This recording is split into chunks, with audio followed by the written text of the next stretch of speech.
Thank you, everybody, for joining us for this regular meeting of the City Council on Monday, April 19th. It's been a little over a year since we've sat in this building. It's great to see human beings again. And just want to start off by calling this meeting to order and announce a quorum is present. Madam Secretary, quorum is present? Yes, there's a quorum present for council and the Planning and Zoning Commission. I feel like they're right behind me. They are. All right. Thank you very much. We'll move on to the invocation and pledge of allegiance by Frank Marr, Assistant Fire Chief.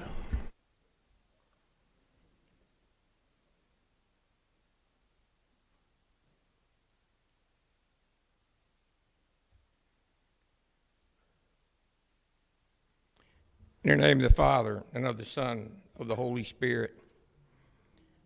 Take a few seconds. Take a deep breath. Relax. Thank you, Lord, for providing us with the freedom of open government. Thank you, Lord, for giving us the right to voice our opinions with respect. Thank you, Lord, for those council people who will be stepping down for a job well done. Bless those new council members coming on board next month and help and guide them to make good decisions. Thank you, Lord, for providing us with some relief from the virus. Lord, I ask that you bring us peace and guidance in finding a solution to our southern borders. We ask that you continue to bless our leaders, not only for Jersey Village, but also for the world leaders. And last but not least, Lord, teach us to show respect as we go through this meeting tonight. Amen.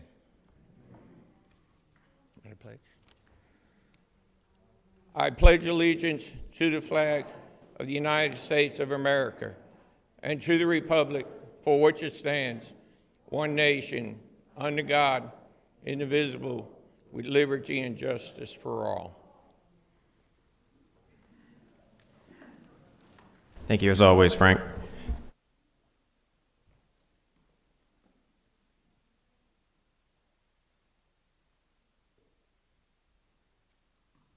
All right, going to move on to item C. Just to explain how this is going to work tonight, I know a lot of new faces out there. There's actually kind of a small meeting within the regular council meeting. It's going to be a joint public hearing of planning and zoning. There's going to be a public comment period for that specific reason, and then there will be a public comment period afterwards when we get onto it with the regular meeting.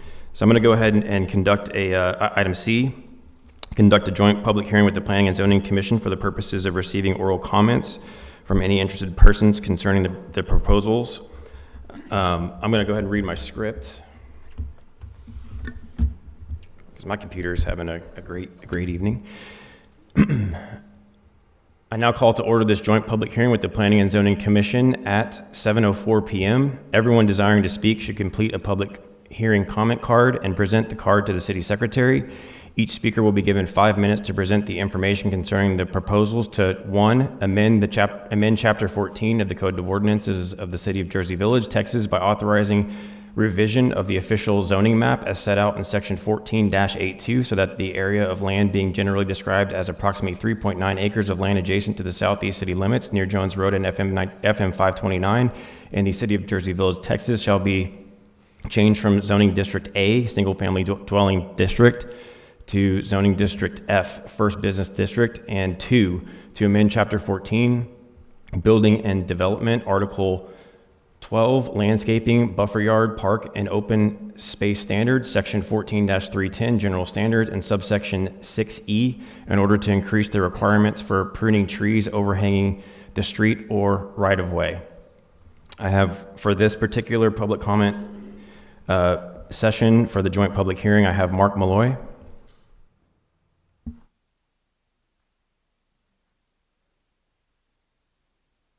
Hi, my name's Mark Malloy. I live at 7803 Hamilton Circle, and I'm a past city council member for the city of Jersey Village, Texas. Comments for the 04-19-2021 regular session city council meeting please make my verbal comments and written documents given to the city secretary a permanent record of this meeting. And so basically, my first question is on the right-of-ways that, is in this ordinance. I see where it says that it's the height of the trees that encroach over the sidewalks. And basically, on these right-of-ways, is there any other right-of-ways that are impacted from this ordinance? Like you guys have right-of-ways in other areas other than streets and sidewalks. So is there any other right-of-ways within the city that the citizens would be required to maintain the heights of the trees and things? Anybody got an answer for that? Mayor, Mr. Malloy, as written in the ordinance, it simply raises the clearance space above streets and sidewalks. Okay. And the other thing I wanted to ask, and I know it's not pertaining to this ordinance, but anyway, I had talked to an individual yesterday, and this is involving the golf course berm, and I'm wanting to ask if the mitigation plan to build the berm around some sections of the municipal golf course is basically, the question is, I want to know if the current Brooks and Sparks design plan is going to have the $700,000 to $1.5 million pump that was going to be purchased and placed east of the golf course or attached somehow to the E127 Wall Street channel to pump floodwaters.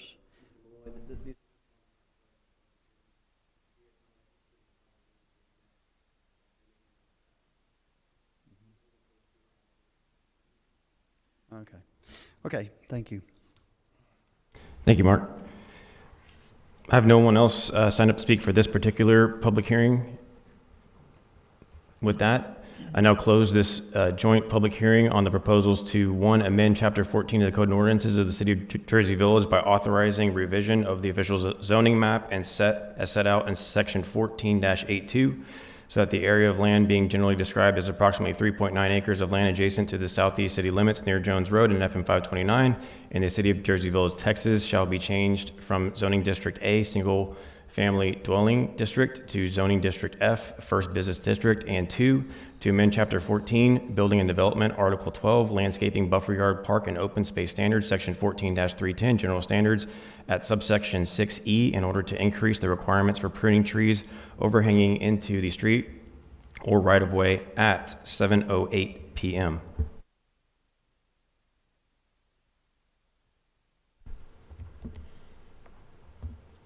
And with that, the Planning and Zoning Commission will go ahead and recess, have their hearing, and have their session and rejoin us.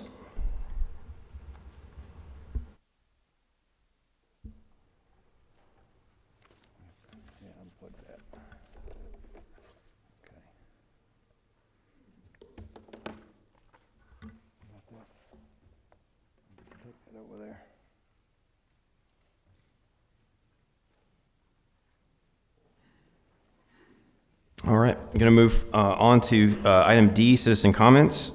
Citizens who have signed a card and wish to speak to City Council will be heard at this time. In compliance with the Texas Open Meetings Act, unless the subject matter of the comment is on the agenda, the city staff and city council members are prevented from discussing the subject and may respond only with statements of factual information or existing policy.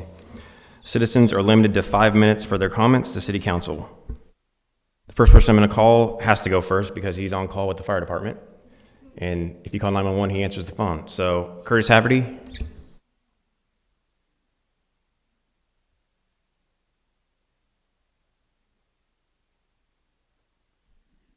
Thank you, Andrew.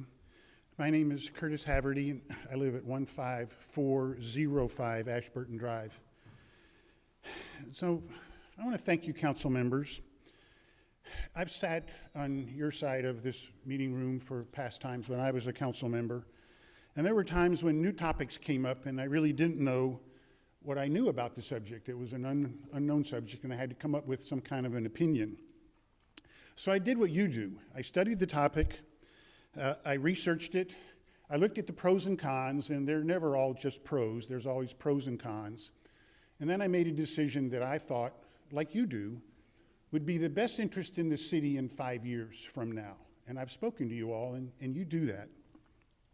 You know what I'm talking about. So you are our neighbors. We visit with you and we talk with you about our village. We drink beer in your driveway. During the big Texas freeze, you opened your business up for some of us to get warm because our homes were cold. Remember when Harris County was frozen, clueless, and without a plan? You went the extra mile to help, and you put information out to help people understand what was really going on. And you arrive at our homes in the ambulance and the fire truck when people really need your help. And you, Greg, you've been here over a decade, and your tremendous knowledge has given a lot of important wisdom for this council to make good decisions. We voted for you to study our challenges because we didn't really have time nor the desire to do that. You make the best decisions for us. Despite what some candidates say, you do have the best interest of our city and us at heart. And everyone knows you didn't do this job for the big salary and the Christmas bonus. So I'm going to talk about Proposition A, the fire control district, and the half-cent sales tax that goes with it. I think of it as a twin to the police department, the police crime control, the twin pillars of our city. Captain Bitts, he would call it the fire and police twin pillars. I think Captain Riggs would probably call it the police and fire twin towers. Consider when visitors come into our city and they need these twin pillars, they need some service. And we don't have to pay for it because they help pay for it. Or maybe they don't need the pillars at all, but they're still paying for it. So how is that possible? Visitors contribute their portion of the sales tax to our crime control and hopefully our fire prevention district. What a great idea. We get the benefit and someone else helps pays for it. So who wouldn't want that? Well, someone decided to print this and tape it to our doors, saying, vote against this fire control district. Something with falsehoods in it, just before the voting begins. How quaint. So no one could refute the falsehoods or talk about the benefits we are going to get from this fire prevention control district. They want to tell you how to vote, but they lack the moral courage to put their name on this piece of paper, like a coward. Anybody here do this? Anybody want to put their name on this? That I was the one that did that? Yeah, why didn't you put your name on it? Golly, I don't understand. Well, Proposition A is the best way to tie our village's economic growth to long-term success of our fire department. And the root cause of changing this from the tax relief bill was the legislature changed the Texas law and made this provision extremely difficult for cities to work with, almost impossible in their tax code. And there's several other options you could choose from for this half cent. And in your wisdom, you decided this was the very best place to take that half cent, to put it where it could go in a positive way. And I applaud you for that. And I'm talking to everybody else out here. If what you heard tonight sounds reasonable, the people that got this didn't hear this. So talk to your friends and neighbors and tell them this is what it was all about. And if you need more data, I'm sure the city manager can tell you the root cause of all that. Thank you, Curtis. That's 5 minutes. Sorry, that's 5 minutes. I want to say, I'm done. I want to say thank you for being on the council. Well, thank you very much for your service, sir.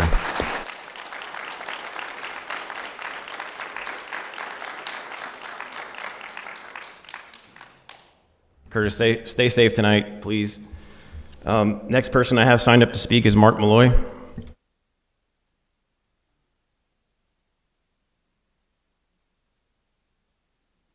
Okay, anyway, Curtis talked about the sales tax for property tax relief fund.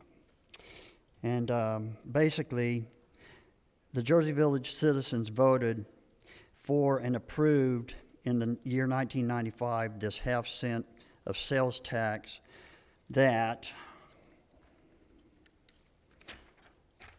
was dedicated to the Jersey Village Citizens Sales Tax for Property Tax Relief Fund. The Jersey Village government recently has been impacted in the way that they can take and keep property tax revenue increases due to Harris County Appraisal District property valuation increases. The Jersey Village government is now required to ask the Jersey Village citizens taxpayers during a city election if their municipal government can take more than 3.5% of the property tax increase in 1 year, not counting newly developed property. The Jersey Village citizens half-cent sales tax that is funding their sales tax for property tax relief fund is causing the JV government to not be able to collect as much sales tax revenue as they would if the JV citizens taxpayers property tax relief fund was not still in effect. The JV government has bemoaned the state of Texas property tax relief legislation named SB 2 and are saying that they should be the governing entity that decides how much of the JV citizens' money and property tax revenue that the city government can take. The JV government in the year 2015 received a 17.23% property tax revenue increase, which came to $1.2 million per the previous city manager. The JV government is looking for ways to lessen or reduce the effect of the state of Texas property tax relief legislation, and they have found that if they can get the JV citizens taxpayers to abolish their half-cent sales tax for property tax relief fund, it will allow the JV government to receive an increased amount of property tax revenue before they get to the state of Texas mandated 3.5% revenue cap. It will also free up the current general fund revenue that is being used by the JV government to fund the fire department, which the JV government has been doing currently and for all previous years to use on other Jersey Village government uses that the JV citizens taxpayers may not want the money to be used for. It's a double whammy to the JV citizens taxpayers. The amount collected for their sales tax for property tax relief fund in the year 2020 was $1.95 million to help them keep from paying higher property taxes, and it allows the JV government to collect more property tax revenue from the JV citizens before they are allowed to vote during a city election to make the decision on if their government will be able to have the JV citizens taxpayers' money or if the JV government will have to adjust the property tax rate.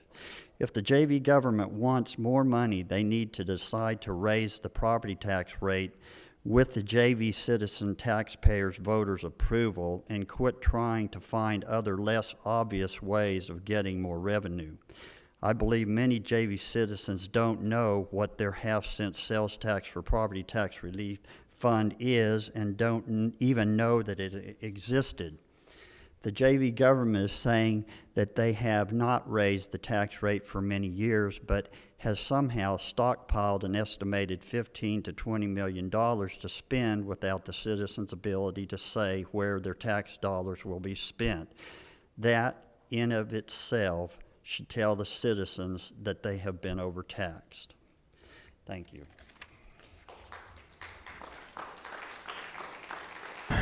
Thank you, Mark. Next person I've signed up to speak is Mr. Bill Edwards.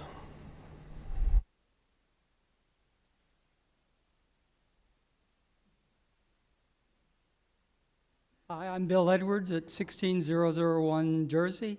Now for something a bit more mundane. As far as the tree trimming goes, I hope this isn't an unfunded mandate from the city causing me to spend X $100 to trim the trees. In years past, the city has come in and cleared the trees on Senate to make sure they were at the right height. I hope that is still maintained. As far as I'm concerned, you could cut both trees down. They lift the sidewalk. They have destroyed the crosswalk so bad that you see the steel underneath the concrete, and nothing has been done over the years. So I know a group of guys that can get, just provide a case of beer, we'll show up and get rid of those trees. okay. It's better than me being on a stepladder in the middle I don't of want Senate. that, no. Okay, thank you. The city, are those trees over the sidewalk? The trees you're talking about are on Senate, and it's They face Senate. Yeah, they're But- on the east side of my property.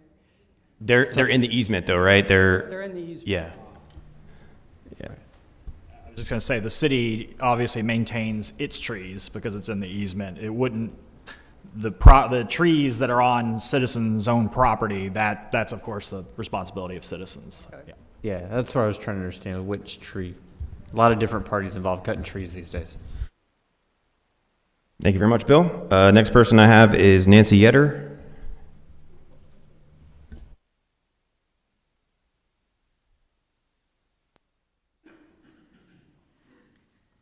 Hello there, my name is Nancy Yetter. I live at 16121 Capri Drive, and I'm here because I'd like to voice my opinion about our building a new city hall across 290.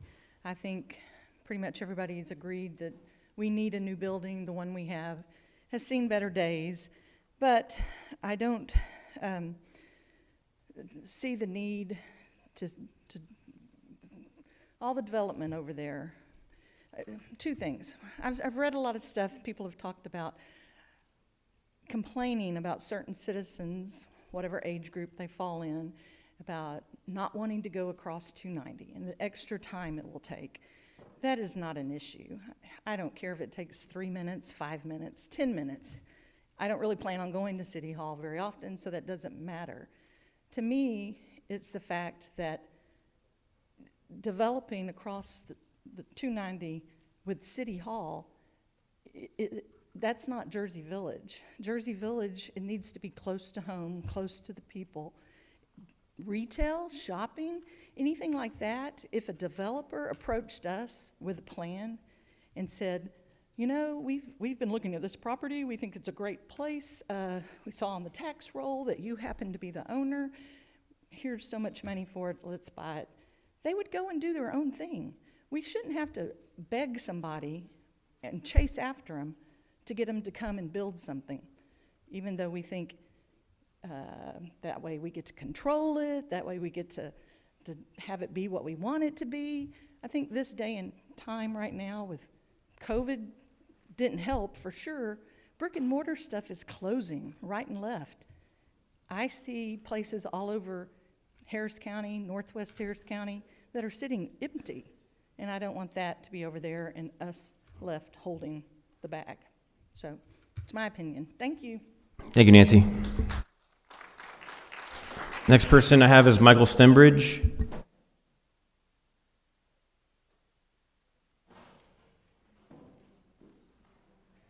Good evening, Michael Stembridge, 15422 Jersey. We flooded tax day flood, April 17, 2016. It was a nightmare. We evacuated to here, the city hall, and then they took us to the church where there was a Red Cross shelter. And I saw a look on Mayor Justin Ray's face that I'll never forget for the rest of my life. We've been begging you all for a FEMA elevation or FEMA reconstruction, going on 4.5 or 5 years, about 4.5 years. We were on the first list, but then removed while others were FEMA elevated ahead of us. We still haven't been elevated, not even put back on an elevations list, while others continue to be elevated and applied for them by the city.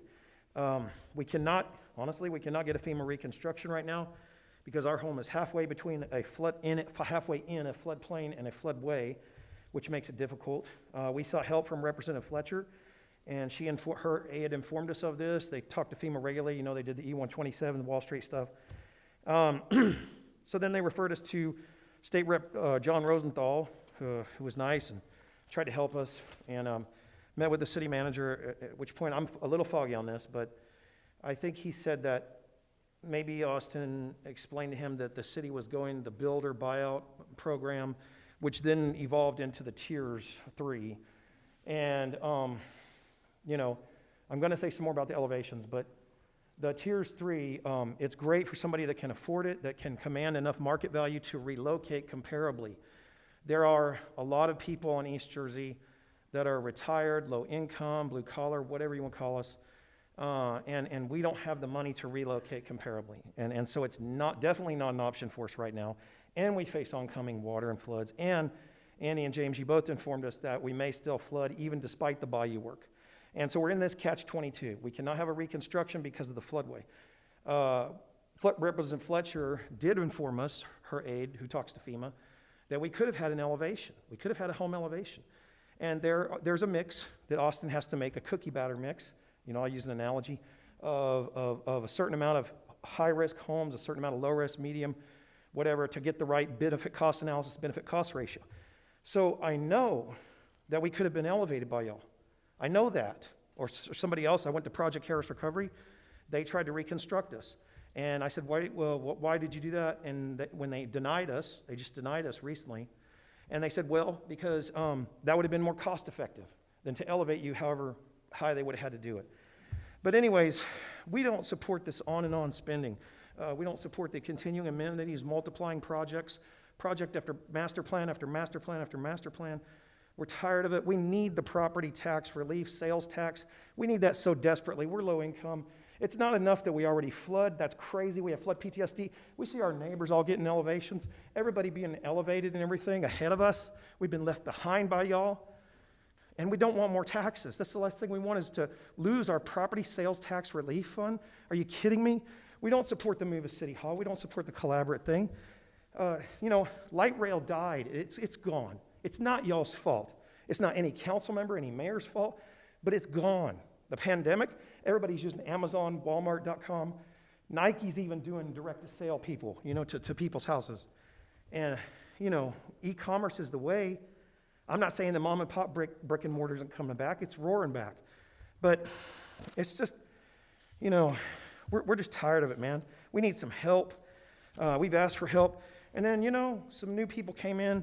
Ashley Brown moved here, and she's willing to help us, and she's trying to keep the taxes down and gets people's vote on the city hall, trying to get our opinion on something so crucial that'll be for, you know, tens, decades of years, hundreds, and get a vote on it at least. And Kamal Khan and Mary Lee Beasley, my grandmas died. They died when I was 1, and they died when I was in college. And, you know, we got isolated, me and Mary Lee. And you know, misery makes company. And I see her like a grandma. I see the things that people have said about her. She's been silenced from Nextdoor, silenced from JV News. It makes me want to cry, man. I mean, it may sound funny, but that woman talks to me. She cares. She wants us in elevation. She wants us to have decent taxes. We don't see any other way now. We've been given no more options. We're out of options. It's time for regime change. Go to the ballot. Thank you, Mike.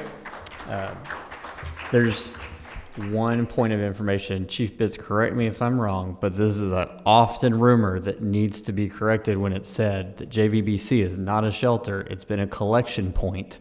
We've moved people from there, but we've never used it as a shelter. Yeah.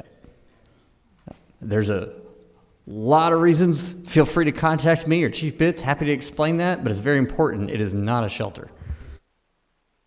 All right, next card I have is Karen Listy.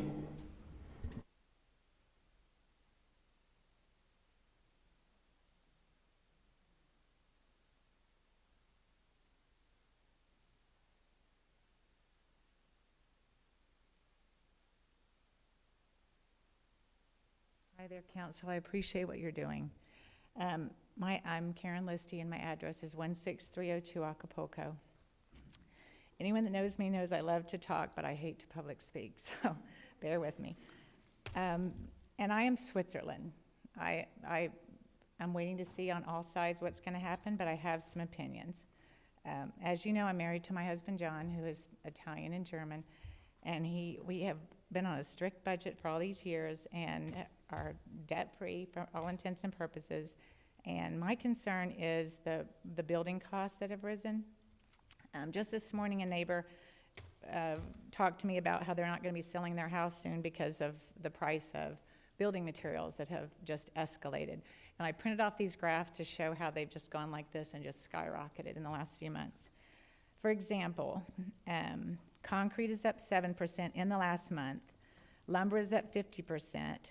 In the last 50 days, steel is up 35%, and there's a shortage of resin. This is from a builder friend that lives in the neighborhood. I don't even know what resin's used for, but that's what he was telling me.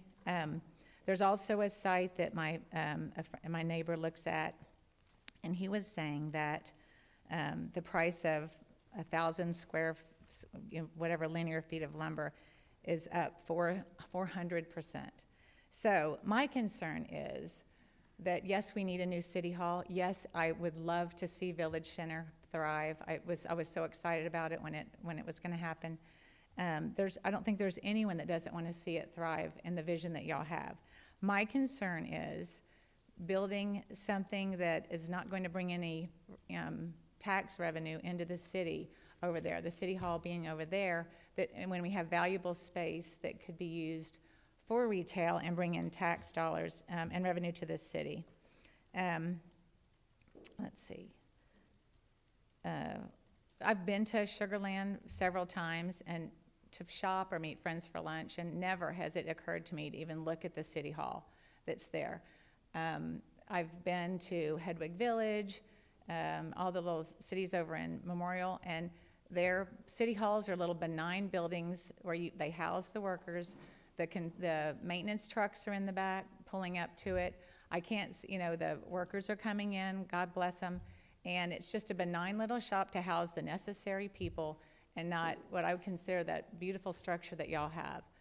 I'm all happy for the Village Center. I just want to make sure that y'all are using our funds as if it was your own money. I mean, I've been here for 30 years, and a lot of that tax revenue is ours, and I expect y'all to use it, to our advantage, how we would use our own money, not just frivolously. So if the building, we looked up an old blog from 2013 where they talked about the proposed city hall would be $2.8 million to $5 million.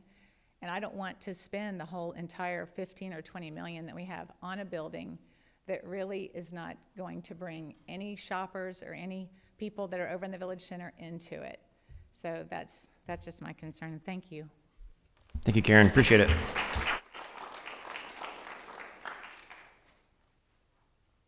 Next card I have is Rick Bull.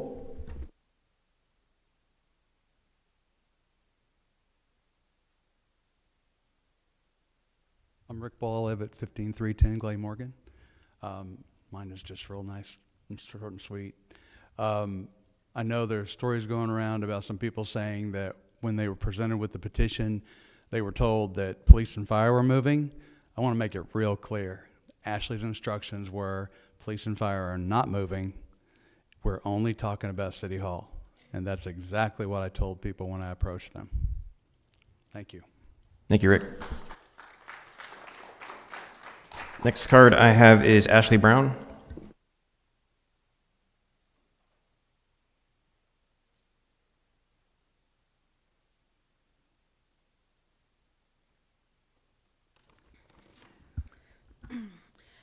My name is Ashley Brown, and I live at 15602 Lakeview. Mayor, council members, thank you for letting me speak. I'm here tonight because a long time ago I learned the job of elected officials is to represent the constituents who entrust them with that position. I learned that constituents' voices, concerns, and opinions matter, often more than your own. Tonight I'm here standing before City Council representing 15% of the voting population in Jersey Village. Over the past 8 weeks, I've been working with a team of people to canvass the neighborhood. It started out for my city council run, but quickly became more focused on what this council and previous councils put into motion, the moving of City Hall. For a year, I've asked questions on why this building, a pillar of our community, must be relocated instead of torn down and rebuilt. The answers to those questions seemed vague and reaching when I received a response. Mostly, though, I was told over and over it's what a majority of the citizens wanted. Quickly into my campaign, I realized that statement wasn't very true. Mr. Mayor and council members, I presented the city secretary with an initiative petition that I turned in April 14th. Over 15% of the voting population placed their signature on it, which exceeds the minimal amount needed to force the public vote in November. This was a quest of transparency, honesty, and perseverance. The citizens in the community want their voices heard, and they're not going to stand by and let decision after decision get made without their input. Being a democracy means each person's vote counts, each person's voice matters, and our elected officials need to listen. I, along with the other 900 or so individuals who signed these pages, want our elected officials to hear us. Government's primary job is to keep its citizens safe. That's what we pay taxes for. How is moving a city hall to a new location keeping citizens safe? How does it show the constituents that City Council has our best interests at heart when City Council didn't even conduct informal surveys or town hall meetings over this? There were surveys for park master plans, comprehensive master plans, location of dog parks, etc. But something as sacred as our government building, that current location was voted on before, the City Council leaves citizens out of. That's not representative government. Councilman Warren said at the Senate Avenue Run Club, before we even break ground over there, the budget's wrong. The costs are going to be higher, so now an $8 million budget isn't enough. City Council will need even more of our tax dollars, and we get no say. What happened to due diligence in seeing what would cost to tear down and rebuild in its current location or perform a massive overhaul? Some of the citizens I spoke to in my canvassing are in the construction business and have told me it's always cheaper to fix what's already there than to start over. So now with an increase in costs already before we break ground being reported, doesn't City Council think that information is warranted? Mr. Mayor, council members, we the citizens of Jersey Village are petitioning that the City Hall stay in its current location, and when the City Secretary confirms that we've met the threshold of voters required for an initiative petition by our city charter, we expect this to be on the ballot in November for a vote. I also want to clarify any potential rumors or misinformation. My team of volunteers and I were very specific in our comments. We did not speak about police and fire moving. We did not say it was moving outside of the city limits. We had a map with us. We had the drawing rendering that was in the community impact. We kept it as factual as possible when we were working with people. I think it's best to reflect on what preceded the filing of this petition. I spoke with several council members and told them the facets of the community were being left out and unheard, and you all ignored me. I told the City Council that the trajectory the city was on was out of touch with some of the citizens, and you guys ignored me and said I was wrong. I hope that no matter who sits in those seats next month, City Council takes an opportunity to reflect that overall the City Council did not listen, and a governing body should. Thank you for your time. I know that in January when I started this quest, none of us thought we'd be at this precipice, but here we are. Once the dust settles and emotions have quelled, I look forward to working with City Council as a member of your team or as an appointed member of the Park and Rec Committee. Thank you. Thank you, Ashley. Next card I have is Kim Ling Sung.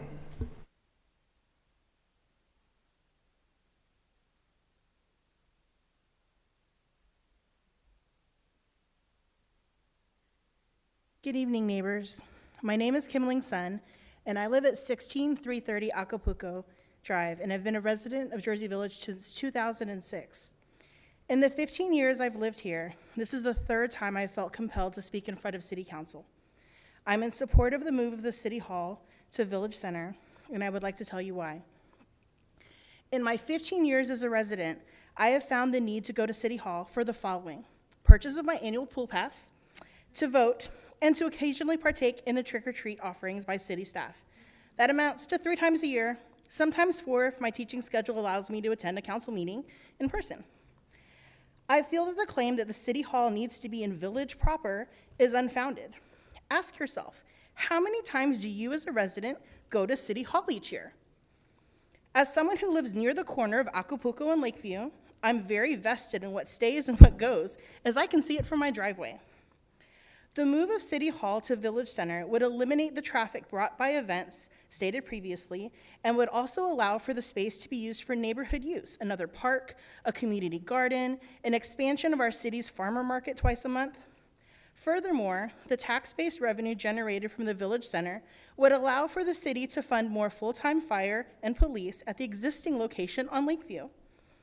When we consider how the additional revenue can be used by the city to help address other financial needs that residents have discussed year after year after year, I'm unclear why others would be opposed to the move of City Hall and the development of the Village Center. This development has been a topic addressed through volunteer residents sitting on a development committee, through dialogue with our council people and countless city council meetings. I feel through all of these avenues, the voice of the residents have already been thoroughly heard, and that JV needs to continue to move forward with plans to build City Hall at Village Center. Thank you for your time. Thank you, Kimling.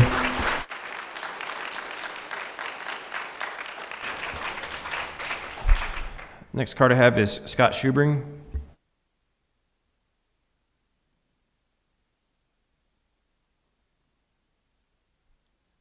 My name's Scott Schubring, 15814 Tinbury. First, I'd like to give thanks to the City Council that's sitting up here, and also all those who have on the ballot for the City Council right now. It's a kind of a thankless job, and it can be real challenging to stand up there every day, not every day, but for every meeting and hear the comments and different things going on. So appreciate those who are on the ballot and those that are up there right now. Second, primary reason I'm up here is to show my support for the moving of the current City Hall that we're in today to the Village Center. I think that's a good part of our long-term plan. One of the reasons why, just recently, my boss told me, when I questioned some leadership decisions, he was like, "Hey, Scott, you have to trust your decisions. They're in a different position than we are. They're in that position for a reason, number one. Number two, they can see more things than what you can see, have a better perspective of what's going on behind the scenes, and there's details that you do not have. So you have to trust what they're making a good decision for the best for the company in that case." And I can relate that back to here.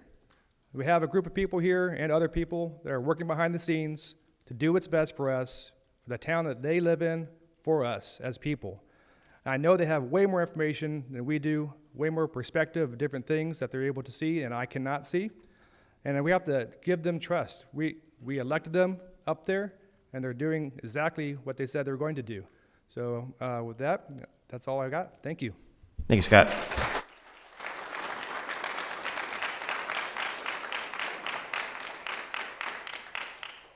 Next card I have is Eric Anow.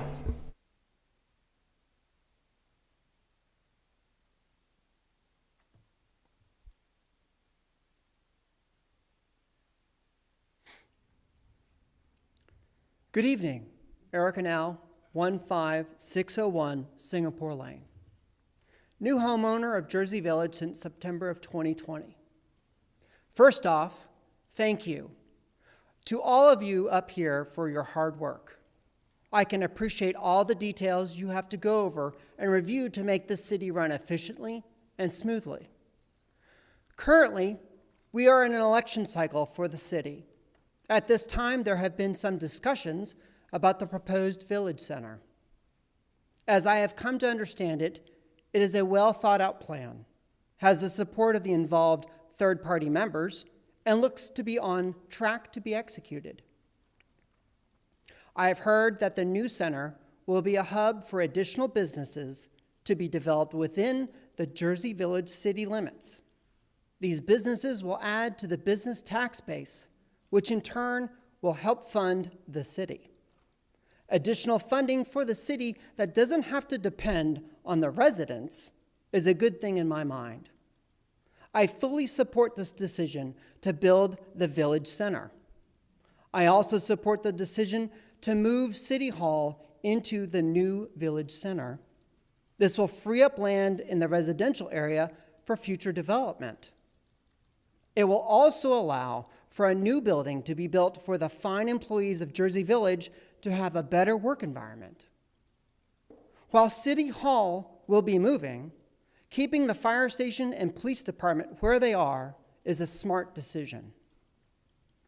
My wife and I have enjoyed the truly warm community we have found here in this little pocket of a city nestled in the northwest corner of Greater Houston. Both of us, being native Houstonians, love the big old city, but we are also loving this little old city of Jersey Village. One of the greatest contributions that I have seen happening in JV is its strong sense of community. While there has been quite a firestorm on social media about this election, I still believe that the community here is strong, robust, and loving. This was clearly demonstrated with the February 2021 ice storm. With power out and water shut off, neighbors and businesses came together to help one another. Seeing my fellow residents helping and checking in on one another at the makeshift warming and recharging center at Senate Avenue Brewery was very heartwarming for us. It also solidified our decision to make a permanent home here in JV. We are looking forward to meeting other residents of JV at the various activities and events that this charming city puts on for its residents: kickball, farmers markets, art classes, run club at SABC, swimming events at the public pool, and many others.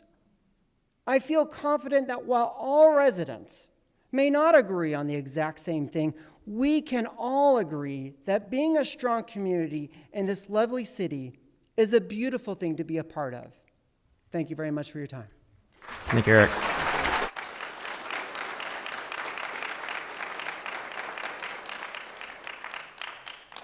Next person I have to speak is Kathy Hebner.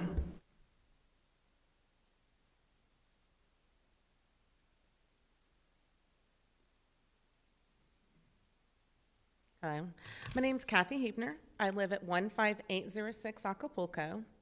I'm speaking today in support of the Village Center project and the move of City Hall to Village Center. I grew up in Jersey Village, graduated from Jersey Village, moved away, and moved back. I'm a homeowner in Jersey Village. My family lives in Jersey Village. My parents do, as do my brother and sister-in-law. This is my home. I love this city. There's been so much discussion, and I think on all ends, all anyone really wants is to do best by our city. And even though there's been lots of argument, I think that we're all a lot doing the same thing. We're all wanting the best for Jersey Village. We've learned to love the amenities. We love the pools. We love the parks. We love the nature trail and even Jersey Meadows. We've enjoyed the new development that we've seen recently. We can certainly be found at the brewery and at Little Kitchen, and we're excited for the new development that could happen. I believe that Village Center affords that. I'm sure everyone agrees that the current City Hall is an embarrassment. I feel sorry for the city staff who must work in that crumbling building. City Hall must be rebuilt. The City Council was given an opportunity to build City Hall in the Village Center. It is my understanding that the land for the new City Hall would be donated. I want to thank the Mayor, Justin Ray, and the City Council for all the hard work that has been done on this project. I know that there have been countless hours spent on this project by you guys. I also know that the City Council is in agreement that this is what needs to happen. I know that you guys do not always agree on something, but you all have agreed on this, which tells me that your knowledge and your research has helped us get to the point that you feel this is the best for our city.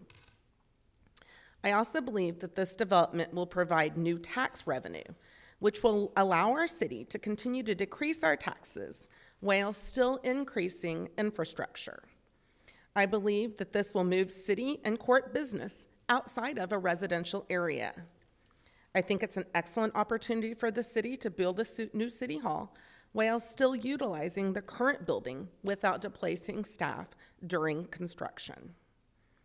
I respectfully disagree with the petition. I do feel that the majority of people who authored and signed the petition want the best for JV. In that way, I think we are just more alike than different. Some of the supporters of the petition are friends and neighbors, and I hope when this is done, we can continue to be so. I just really support the project, and I hope that others do as well. And I'm hopeful to see what the city has in store. Thank you. Thank you, Kathy.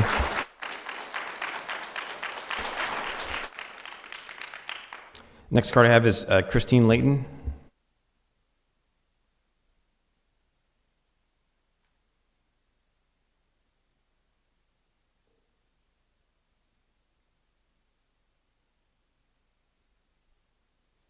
Good evening. My name is Christine Layton, and I've lived in Jersey Village for years. I live at 15513 Mauna Loa Lane with my husband and 2 young daughters.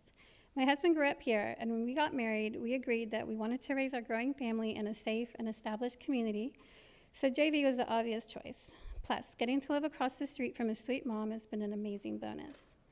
Regarding the petition to keep City Hall from moving, I would like to say that when I was approached about signing the petition, I was told it was to get to vote on whether City Hall should be moved from its current location. I was not shown the petition. I was not shown any map, contrary to what has been said.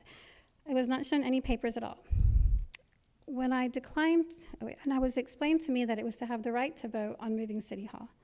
When I declined to sign, I stated I was for economic growth for our city, and moving JV City Hall to Village Center would mean more tax dollars for our city services. I was then asked if I didn't even want to vote on it. I replied that I had already voted for city leaders to represent me, all matters that benefited me and my family. Then I was asked if I was concerned that JV Fire and Police Services would also eventually be moved. I stated I wasn't worried about that and wished the lady and her daughter a good day. I was glad to hear that my elderly mother-in-law that lives across the street from me was not given the same pitch to sign as I was, because she would have probably been scared into believing the false narrative and signed upon request, as she loves this neighborhood and trusts her neighbors. I want to say a few words about what I want for our family to have in the future that won't be possible without growing our tax base with development like Village Center. I want our family to continue to have the most up-to-date equipment and adequate manpower to keep our wonderful JVPD and fire departments effective and exceptional. I want my homestead exemption increased so that we can have more money to invest into our 1955 built home that needs more repairs than ever, it seems. I want the risk of flooding to be reduced by new retention ponds that will be installed, because of living on the lake is scary when it rains a lot. I can only imagine the concern my neighbors along the bayou have. I want nice places nearby where I can invite our friends and family that live everywhere from Sugar Land, Katy, Cypress, and Friendswood to come meet us for lunch, dinner, a spa day. I'm tired of always meeting them at City Center because it's the only place with nicer restaurants nearby where we can get to in 15 minutes when we're hosting. We like to do family staycations where we rent a nice hotel room nearby, use the pool, order room service for breakfast. We've done it at the Hotel Sorella and now Hotel Moran on several occasions over the years. It would be nice to have an upscale hotel nearby to be able to spend our money and time at, especially since it will help our community in the long run with the hotel occupancy taxes. My husband and I want to have our own town square to feel proud of, because it will represent our growing economy and will help show that our community is a great destination to enjoy family-friendly activities. Now, I have a love-hate relationship with some of you on council. I hate that y'all have to work so hard and repeat yourselves so much to convince some of our neighbors that you have our best interest at heart. I hate that you have to take so much time away from your families to research, make the calls, write the emails and budgets and proposals, to constantly have to defend all you do, and all y'all really do so much behind the scenes that I have no idea how y'all find the time or energy to also run businesses and nurture your families. I really hate that y'all have to endure so much criticism and have some of our own neighbors work against y'all have given so much time and effort to accomplish over the last few years. I love the way y'all keep showing up, though, ready to keep pushing for all of us, even when some people work against their own best interests. I love how y'all give so much and expect so little in return or payment for a thankless job. I really love the chicken sandwich at the brewery. Thank you, Mayor.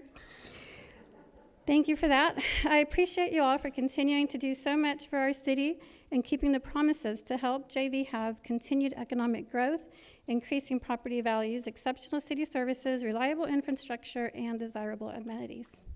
Thank you for listening, and to all the council members and to Andrew, our mayor, thank you for your service. Thank you, Christine.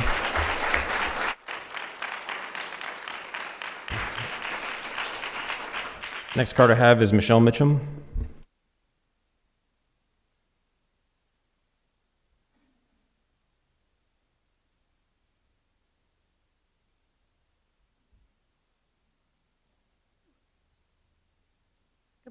good afternoon, good evening, whatever one it is. It is your morning. My name is Michelle Mitchum, and I live at 15810 Acapulco Drive. I'm a candidate for City Council Position 3, and I'm running against Ashley Brown. One thing I can tell you about Ashley is she's driven, hardworking, and an excellent mother. Although we might have some differences for the city's direction, I applaud anyone who steps forward to volunteer their time. Many of you might know me as the mayor's wife, so I'm here to tell you a little bit about myself. I went to Bang Elementary, Cook Junior High, graduated from JV in 2001.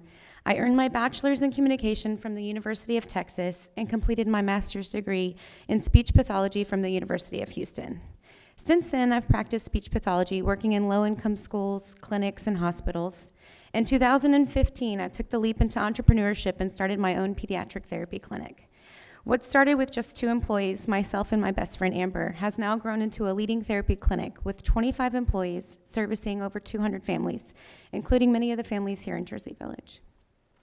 Last year, I was named SBA Person of the Year for leading my company's response to the challenges presented during the COVID-19 pandemic.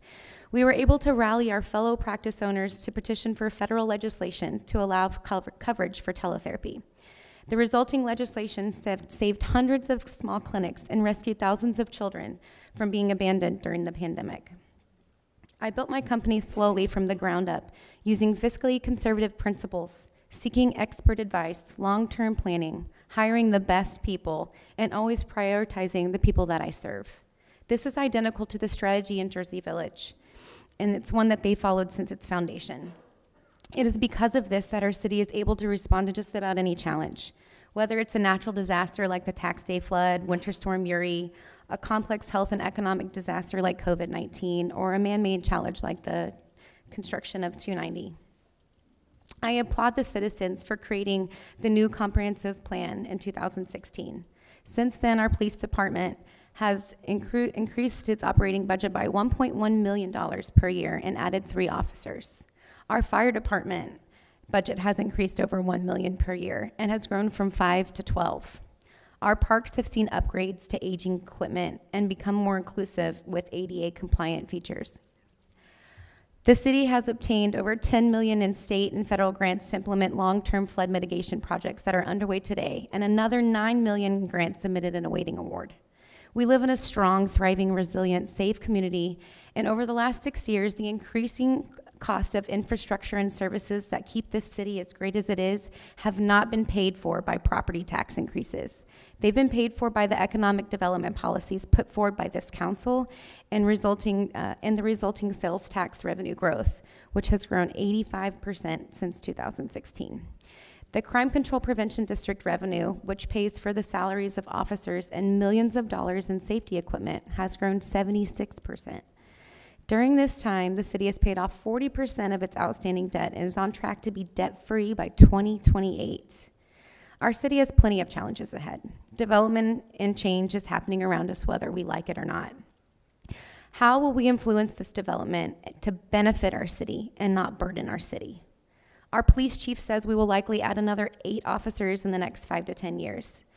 Our fire chief says fewer young people are volunteering, so unless that changes, a gradual shift to full-time paid firefighters is inevitable.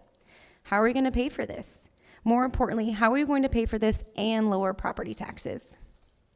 I encourage you to ask these questions to the candidates who are bravely stepping forward to serve. My plan is to continue to follow the plan that's working. I don't just believe the plan is working, it is working. We need leaders who think in decades, not years, because most JV families I know live here for decades, some for generations. My family and I plan on being here for decades, and I will continue to follow the plan that is working to preserve our gem of a city, to pay for the rising costs of public safety, to pay for the matching local dollars for flood mitigation grants, to pay for the things that keep our community desirable for generations to come, and all of the other unknowns that might creep up. On top of this, I will vote to lower taxes and increase exemptions for homeowners and seniors. Not because I think I can, I know I can. It's been done, and I will continue to follow the plan that makes this possible. I'm asking you to vote for me, Michelle Mitchum, when you step into the booth. Thank you so much for your time.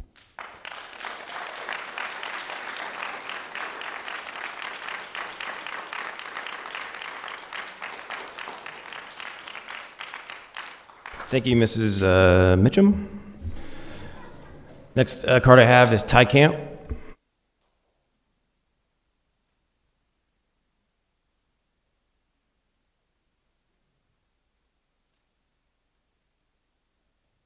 Hello, my name is Ty Camp, 16009 St. John Court. I can commiserate with you, Karen. This is not my favorite part either, but we got a lot of important things going on, so I thought I would step up here and talk for a few minutes. Just have two things I want to say. I mean, I'm going late in the game here, so most of the people in support of Village Center and moving City Hall across the street have already said what I was going to say. So I'll save you the time and effort there, but I will say that as soon as I heard about Village Center, it was years ago, I can't even remember when it was now, it was years ago, I was so excited about it. I was so excited that I immediately emailed all of you guys and asked if I could be appointed to the TERS board because I wanted to be part of that process. The idea of those businesses going in that close to us is very exciting to me. So whether it requires City Hall over there or not, I don't really know fully, but if City Hall being over there is going to bring us great new restaurants and businesses and keep our hard-earned dollars here rather than going to Town Lake or City Center or something like that, I'm fully in favor of it. And I trust you guys. I've voted for each and every one of you that are sitting up there. And so far, you guys have done exactly what I've asked of you. So thank you for that, and I trust you guys to make a good decision there. And then the second thing, I just wanted to spend a few minutes just thanking you, Mr. Mayor. I've been here for 6 years now. I think you were appointed to Justin Ray's seat about 3 months before I moved in 2015. So you have been up there leading our city since I've been here. I have yet to meet anyone who loves this city more than Andrew Mitchum. I've watched you fight for the vision laid out in the comprehensive plan, for flood mitigation efforts, for all the things that make JV a fantastic place to live. But even more importantly, I've watched you be a great neighbor. During Harvey, I worked alongside you in the middle of the night, assembling dog crates at JVBC so people could take refuge during that storm. Afterwards, I went with you to slosh through knee-deep water in our streets so you could check in on our neighbors. You did all this while wondering if your own home, which was flooded before, was going to flood again. Then during the freeze, as some others have mentioned, you opened up your business to provide free Wi-Fi, food, and clean water to your neighbors. I was one of those neighbors. So no matter what's going on, how severe the elements, or how much anger is directed towards you, you've loved and served this city so well. So thank you for all you've done. Thank you for what you will continue to do, because it's who you are, and you don't need a public office to love this city so well. Thank you, Andrew.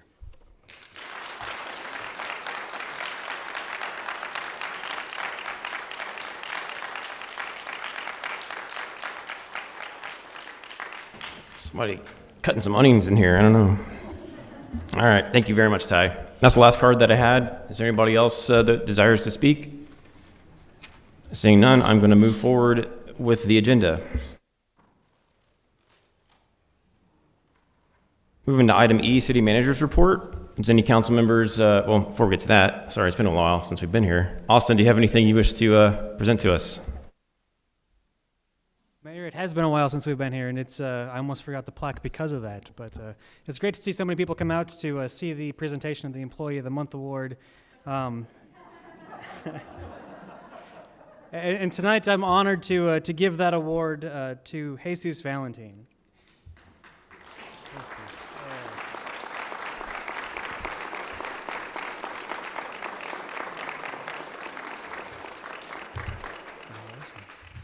So over the past year, Jesus' supervisor and department manager have observed his growth in the position as a utility operator. Since starting with the city, he has earned 2 D-level certifications from TCEQ in groundwater and wastewater. Jesus has demonstrated his desire for operations and has been accruing skills while working for the city. Operations escalated rapidly as the severity of the historic winter ice storm began to exhibit itself. Even though he performed all of his normal duties, he was also scheduled as the on-call technician for the entire week of the storm. It's important to mention what Jesus endured. He repaired broken water lines with no means of isolating, which in effect means he was soaked from head to toe in a frigid 15-degree temperature. All of this dealt with while in the midst of following protocol, communicating, and exercising safety procedures, and all in the cold. He took calls 24 hours a day with a positive, get-it-done attitude. He answered residents' calls at all hours of the day and night for 4 days straight. On the personal side, Jesus is an enjoyable person whom we find to be intelligent, energetic, and increasingly dedicated to his career. His personal qualities are beyond reproach. As Jesus became acclimated to water and wastewater processes, he demonstrated the ability to accomplish a broad span of emergency assignments along with his ability to coordinate multiple tasks. His enthusiasm, compassion, and cheerfulness, even in the face of diversity are all very contagious. Congratulations, Jesus. Thank you for all you do for the city of Jersey Village.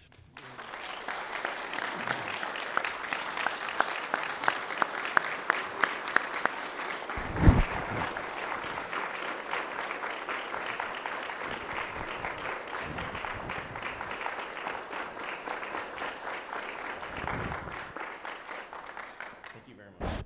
Awesome work.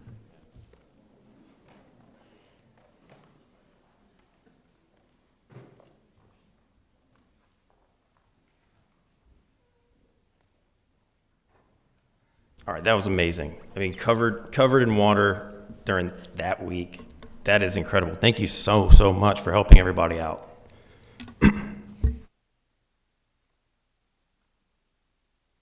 All right, Austin, is there anything else to present?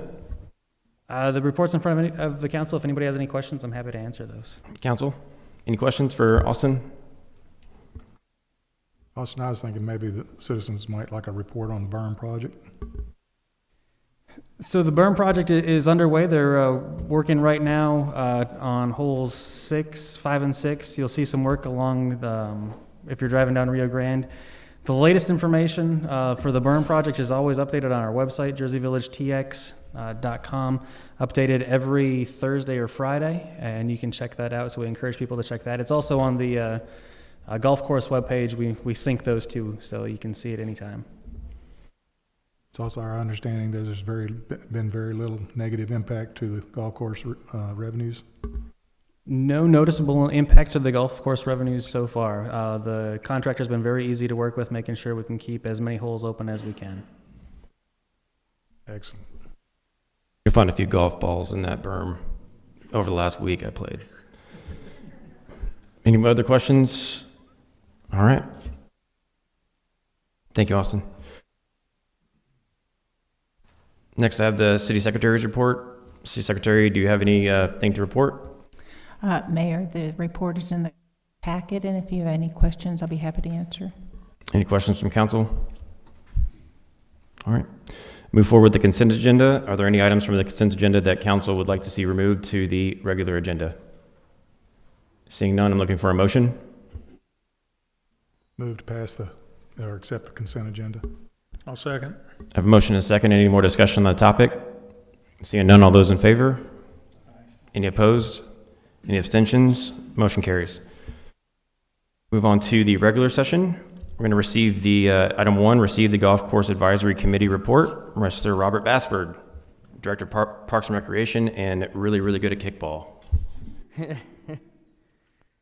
Kudos to the winning team this weekend. That was incredible. Yeah, that last game was, wow. They were good for sure. They were good for sure. No, I had a good time, and my first experience since starting here in the community, and it was a great one. And we're just looking to grow on it and offer as many opportunities as possible. Good evening, Mayor, councilors. I was going to just use this opportunity to ask if you had any questions regarding the report, but I would be remiss if I didn't give a huge kudos to the team I'm blessed to work with. The Golf Course Advisory Committee bylaws state that we should present to City Council with a written report no less than twice a year. During our advisory meetings, we have worked together to establish a report 3 times a year. Once today, once in June, a follow-up report, and then in October, we will give you a year-end report. They will run similar to this. I won't go through and read the entire report for you guys, but a couple highlights that I wanted to point out. Momentum has continued to increase from before I started into this year, and as we enter the Berm project, we are still exceeding numbers each month. We are on pace if the average continues to reach 52,000 rounds this year. which is a bit excessive. If you ask I think me. wasn't the original, I mean, 46. you guys, we've all been on council for a while. We talk about it every year. Like 40,000 rounds was like the dream number. Yes. Wow, 52,000 rounds. I think we are now peaking the ideal number of 46,000. But like I said, I just want to point out a few highlights of this report. You can read the report and ask any questions at the conclusion if you have any. But like I said, the momentum has increased, and this is all thankful to an ambitious team who is hardworking, dedicated, driven, innovative thinkers. They were forced to adapt in 2020, and they've hit the ground running. As you know, we were awarded the 2020 Medium Business of the Year Award by the Cypress Fairbanks Houston Chamber of Commerce, which is a huge kudos. Thinking outside the box is the way that they've been operating, and they've created a new way to operate. They've dealt with an increase in demand exceptionally while maintaining customer service. Very important. We focused on our niche opportunities, and we've continued to update merchandise. Introducing a new alternate logo. If you guys have seen it, it is in the title of this presentation, which experienced raves reviews is that. And we've increased our collaboration with Backyard Grill.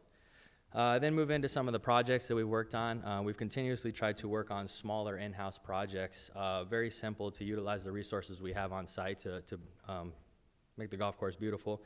Hole 14 is lake refurbishment is yet to come. We're going to beautify that lake and do a few things there to kind of make that a signature hole. And then, of course, as you guys are aware of, the golf course berm. That is running smoothly, on schedule, with an asterisk, maybe a half a day behind due to some rain. So far, minimal hiccups, minimal disruption, and positive reviews from all of our stakeholders. Another important trend that I wanted to highlight is our growing trend in membership. This is showing sustainability, and then another title would be our junior memberships. The future of golf is strong, and that is just showing sustainability for years to come. You know, hopefully one of these guys make it to the tour, decided to remember where they came from, and come back and visit. All of our trends are experiencing the same bell curve and increase, and that's thanks to the innovative thinking, innovative programs, and some things beyond golf. You know, I challenge the staff to focus on the benefit of the land beyond golf, such as community nights, Houston Astros, Texans watch parties, family night bingo, which I heard is a fun one. I've yet to experience that one live, although virtual bingo was great. Arts and crafts, and monthly backyard dinner and drink specials. Our goal is to make it a place for the community to golf and enjoy themselves, whether they bring golf clubs or not. As you see, we have some upcoming community golf events that I challenged the staff to come up with, and they came up with on their own. They like to stick to the rhyming. There are sodas available. I put that in there as well, so frequent that. And then I leave it with golf course financials and statistics, because that does the biggest talking. As you can see, our rounds, merchandise, concession, and range have all increased exponentially. And our total revenue as of March 31st was $1,014,266 even. I don't know how it was even, but it was even. Some of our contributing factors were demand, innovative programming, the driving fee, market study and rate change, operational efficiency, golf course quality and customer service, and our partnerships. And of course, you're aware of our adversity, Hurricane Laura, Winter Storm Uri, which we are still experiencing effects of, and our driving range availability. Our demand is largely exceeding our supply. So that is kind of the report that you will get. That's 6 months, and then you will get one very similar at the end of the year, and a more unique one in June that we are yet to create. The Golf Course Advisory Committee has thankfully given me the opportunity to present on their behalf. This report has been given to them for edits, any changes, any recommendations, and they have accepted it and voted it in last month's meeting. If you have any questions, I'm available to answer. Thank you very much, Robert. Any questions, comments to Robert? Robert, I noticed, first of all, I want to, and obviously we discussed this because I'm the liaison to the golf course committee, but I want to thank you for breaking this down based on sort of areas of revenue, because I think that's also helpful to sort of see where the growth has really come from.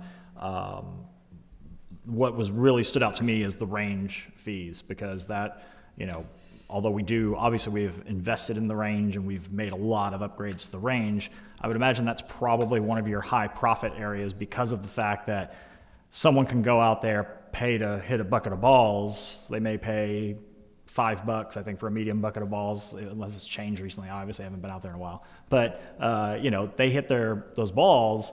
It's not like we have to really go out there and do a tremendous amount of maintenance on the range. It's not like the golf course itself.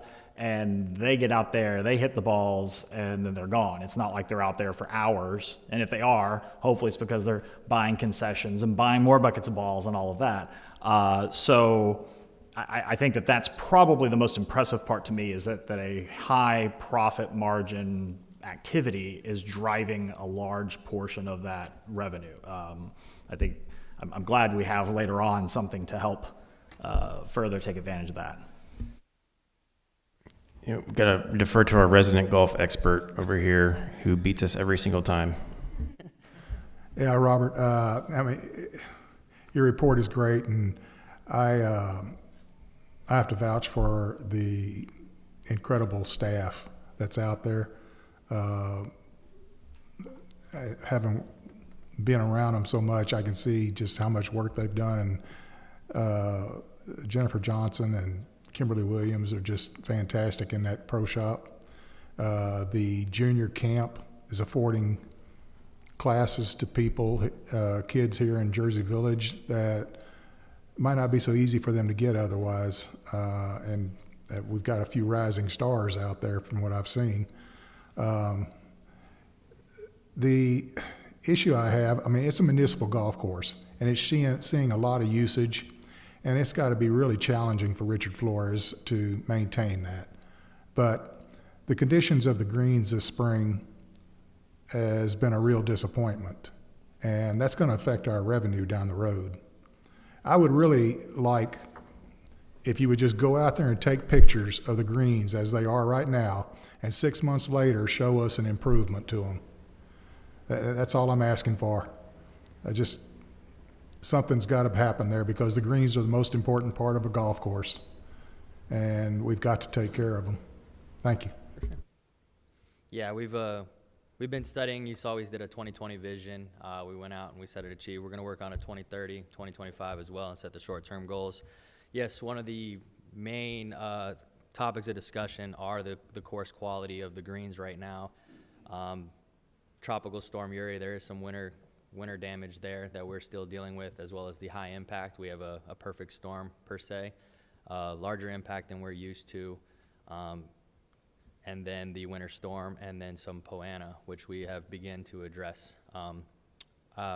Word has it that we will get through that in July, and we have some preventative maintenance in place to prevent it from coming back next year. And yes, we will be focusing on the greens. We've been having continuous discussions on that. I think I played a couple weeks ago, and it was noticeable. I think everyone gave a little grace because everyone understood there was literally ice on those greens, and the greens are elevated. They experience way more heat loss, and so I think it was definitely something that everybody understood. But yeah, it's not going to be something that we can deal with for much longer. I talked to Jennifer, and I talked to Matt, and they said during the ice storm they actually took plugs and did temperature samples on the roots, and it never got below freezing where the roots are, which is very important. It's not like a palm tree, unfortunately, that very rarely those come back after a freeze, but sounds like it's something that they mentioned actually before I got on the golf course. They're like, hey, Mayor, the golf course is pretty rough. Just letting you know, we have 52-something thousand rounds on track this year, and the greens are not great from the storm. And I said, hey, I'm not working, so I don't care. Also, I'm terrible, so it's fine. But yeah, the fact, what I'm getting at is, I think the staff's aware of it. I think they know, they are golfers way better than me. They're golfers through and through, and I think they understand that they need to rectify that. So, yeah, it would be nice to take a picture of it and compare it before and after. For sure, we will do. I would say if Matt could pull his hair out over it, he would have. I'm sure it bugs him. Yeah. Contingency plans have been discussed, and like I said, I'll take a picture, and for sure. And in the October, or if you would like it prior, we can do so as well. I could do it monthly. Wonderful. Any other questions, comments? I just wanted to say I got to go to the Chamber of Commerce meeting where you guys won the Business of the Year. Congratulations on that.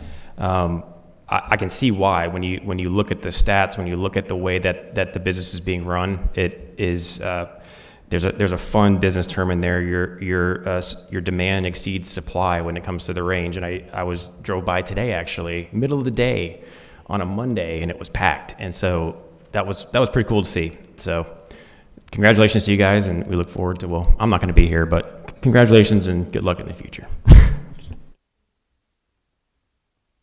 All right, with that, let's move on to item 2, consider ordinance number 2021-16, amending the golf course fund budget for the fiscal year beginning October 1st, 2020 and ending September 30th, 2021, in the amount not to exceed $25,000 by increasing line item 11-87-7010 golf course capital improvement from the golf course fund balance.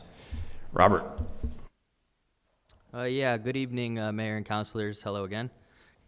I'm back. To go off of the previous presentation, how's that for a segue, right? Yeah, exactly. The golf course driving range, as you guys may be aware, has experienced a large spike in demand over the last several years. Currently, there are golfers waiting to use the driving range daily, even on non-traditional days such as Monday and Tuesday, which we all have experienced. We are bringing this to council because we have an opportunity to utilize materials that are on site and eliminate mobilization costs. This project will extend the driving range southeast to increase our total number of mats, which are locations in which you can hit from 21 to 35 mats. It will include the fill, dirt, concrete, mats, and sod for the extension. We will utilize existing 20-foot poles, there's 4 of them, and our existing net left over from our netting project to install a safety net barrier on the southeast side of the driving range tee box. If you reference the map on the next page, you'll see. To protect golfers in the practice chipping area, and the golfers on hole 2. This will be done in-house, and as you can see, it's depicted on the images Exhibit B. For our next fiscal year, we're looking at a potential supplemental to include an additional net that would exceed 300 feet from the back of the driving range to continue the protection of the golfers on hole 2, on the green particularly. Apologies. This expansion project, including the supplemental anticipated for next year, will produce a return on investment in 1 year if we average a 23 additional buckets a day at $11 average for 350 days. This seemed to be a conservative estimate because we averaged 2.7 buckets a day for each mat last fiscal year, and we're currently averaging 3 buckets a day for each mat this fiscal year. With the addition of 14 mats, we should see that ROI in 1 year. The driving range net project is not to exceed estimate is $25,000. We are asking you to consider the ordinance to amend the capital golf course fund budget beginning October 1, ending September 30th, 2021, in the amount not to exceed $25,000 by increasing line item 11-87-7010 from the golf course fund balance. All right. Thank you, Robert. Any questions for Robert? Yeah, Robert, in the description it says going to increase the height in the first 3 sections of the parking lot net to 40 feet. Which end of the netting is the first 3 sections? Is it on the Rio Grande end? Parking lot side. So the supplemental will start on hole 3 tee box and move towards hole 2 fairway. And then the first 3 sections that we reference would be on the bayou side from the parking lot. The shorter sections will increase the height of those to 40. Okay, is there not a need to protect that driveway more? There isn't. There is. We working with Matt and Jennifer, we deemed that would be gross negligence, just as it wasn't with our current mats. In order, if a ball were to hit the parking lot, it would be gross negligent. All right. Any other questions? I was just going to mention, I appreciate the breakdown of the return on investment in your memo regarding, looks like you would have this small investment would pay itself back within 1 year if we average 23 additional buckets per day. Although I will note that the current average for this fiscal year gets you, if that pace continued, you would actually get 37.8 buckets a day. So I appreciate also the conservative approach. So it sounds like 1 year you could easily do it, and it probably would be even faster if we keep going at the same pace. So thank you for that calculation. That's really helpful. I was going to say the same thing. Yeah, I was always. gonna- Yeah, good. Thank you for including some figures on because it does operate as like a business. So having those figures in is kind of a good new change of pace. That was what I was going to bring up. Is this is coming outside of a budget meeting, trying to understand why, and just having that breakdown of, hey, here's why and here's how I can pay for this very quickly, really knocked out all the questions I had before I started. Great. Any other questions, comments, concerns? Seeing none, I'm looking for a motion on the ordinance. Move to approve ordinance number 2021-16. Second. I have a motion and a second. Any more discussion on the topic? Seeing none, all those in favor? Any opposed? Any abstentions? Motion carries. Move to item 3, consider ordinance number 2021-17, amending the capital improvements fund budget for the fiscal year beginning October 1st, 2020, and ending September 30th, 2021, in the amount not to exceed $350,000 by increasing line item 10-91-1147, golf course irrigation, from the capital improvements fund balance to cover the cost of the golf course irrigation project, and authorizing the city manager to execute all documents with Greenscapes 6 for installation services and to purchase the necessary project supplies for Keeling Company, from Keeling Company, Houston. Mr. Bassford. Okay, third time's a charm. Good evening, Mayor and councilors. Nice to see you guys. This project was previously budgeted to be included in the golf course Berm project, as well as what I will refer to as the 2-wire irrigation system at the golf course. This new design of the golf course, including the berm, was designed to hold water in areas that housed our current irrigation control boxes, which means they will need to be replaced entirely. Now that the project is funded via grant, we had to separate the irrigation portion from the berm project entirely. Given that our current system was inefficient and outdated, the decision was made to install a 2-wire system necessary for cost-efficient and effective operation required by the golf course maintenance department. This project includes rainbird irrigation materials and the installation of the system, along with as-built drawings and maps, very important, provided by Greenscape 6. This will allow us to communicate to each irrigation head individually, which is very important because some areas in certain zones require 12 minutes of watering, and some in that same area require 2. So historically, we've been either overwatering or underwatering based on a decision. And we can set individual timers to ensure the areas never get overwatered. The project not to exceed estimate came in at $318,597.57. The installation of materials will be completed by Greenscape 6 for a price of $170,040. The rainbird irrigation materials will cost $148,557.57 and will be purchased from Keeling Company, Houston, a sole source vendor of rainbird products. This project will be completed near the conclusion of the berm project to limit the amount of golf course disruption. We've included an additional $31,402.43 for expansion if needed or change orders. Apologize. The recommended motion is to approve the ordinance 2021-17, amending the capital improvements fund budget for the fiscal year beginning October 1, ending September 30th, 2021, in the amount not to exceed $350,000 by increasing line item 1091-1147 from the capital improvements fund balance to cover the cost of the irrigation project, and authorizing the city manager to execute all documents with Greenscape 6 for the installation service and to purchase the necessary project supplies from Keeling Company, Houston. All right, thank you, Robert. Any questions for Robert? No, I do have a question for Austin. Austin, what was the total grant amount for the Berm Wall Street project? The total grant amount was roughly 600,000. Sorry, 6 million. 6 million. You missed a zero.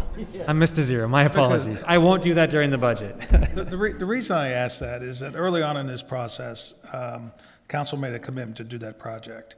And our commitment was to do that project either with grant funds or without grant funds.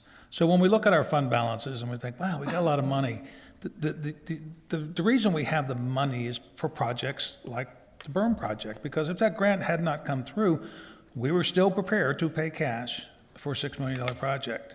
So I say that to say this: when we look at modifications to the golf course that are 300,000, and we say, where are we getting the money? We're getting money from good planning, good preparation, and the efforts that you've put into the grant process. So you can't, but on the other hand, we have to still be prepared to spend $6 million. So my point in that is the fund balance, I'm a strong advocate of big fund balances, and you all know that. But this is why. It's the flexibility, and it's for projects like this that we can do without straining the budget. So I think it's a great project. It's something that needs to be done. It has no impact on the budget, and it kind of kudos to us for good planning and efforts to you for achieving those grants. So anyways. Any other questions, comments? Yeah, Robert, I just maybe to help some people who might not understand kind of the complexities of, someone may be in the audience thinking of their own irrigation system at home and trying to extrapolate that to this.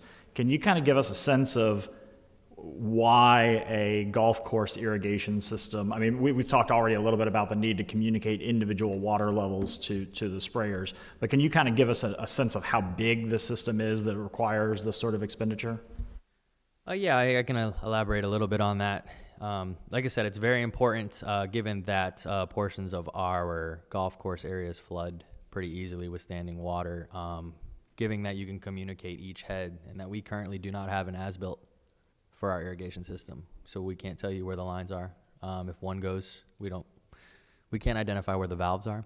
This system will have valves to where we can have a blowout, which we shouldn't have a blowout and shut off one hole instead of 12 or 13, and then the golf course won't miss a day of watering. There's been discussions on the quality of the golf course greens right now. Right now, the heads around the greens would need frequent watering, whereas the areas just south near the bunkers will not. So we don't flood the bunkers, we don't flood near the bunkers, and so on and so forth. So this gives us the opportunity to specifically communicate and address each area of the golf course individually. Also, the two-wire system is warranted for flooding. It's going to be a flood mitigation project, a flood mitigation area. So this is something that is essential for flooding and for the operation of the golf course to resume shortly thereafter.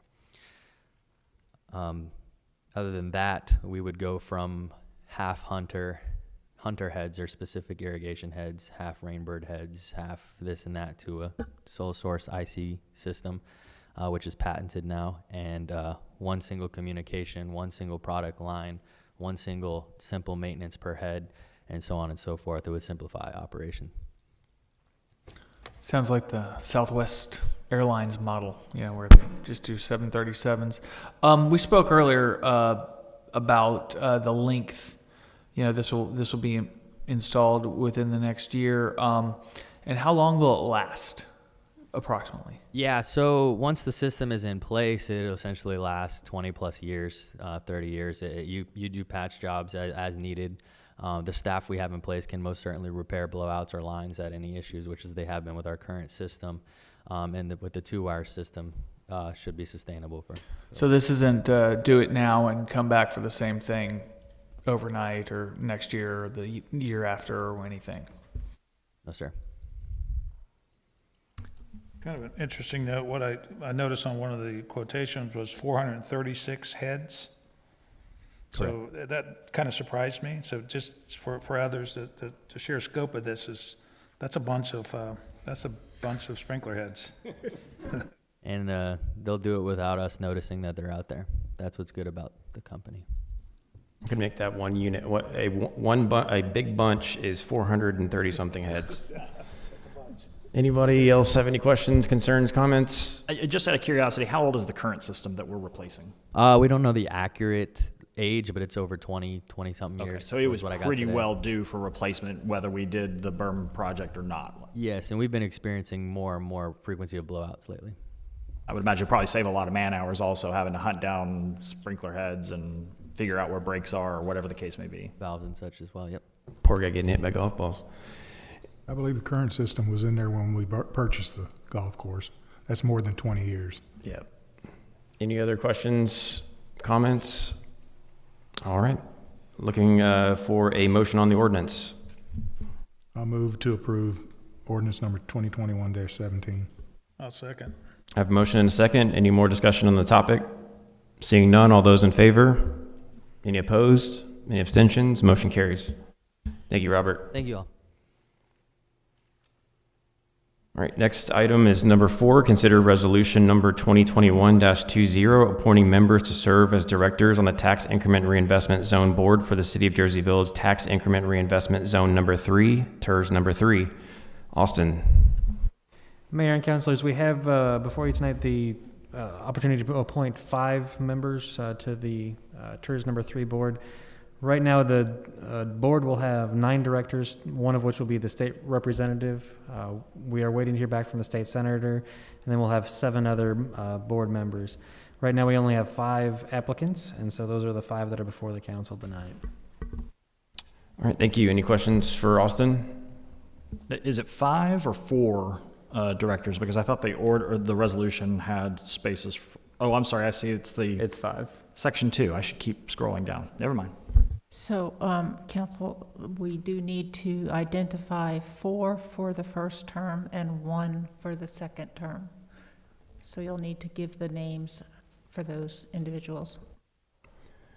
James, I'm going to kick it over to you. There's one that stuck out with this list. Meg Crady has been very attentive, fair, balanced. There was a time that I wasn't sure she was for it. There was a time I knew she was. Meg has also expressed that she loves her house, and I'm not convinced she's interested in participating in the program.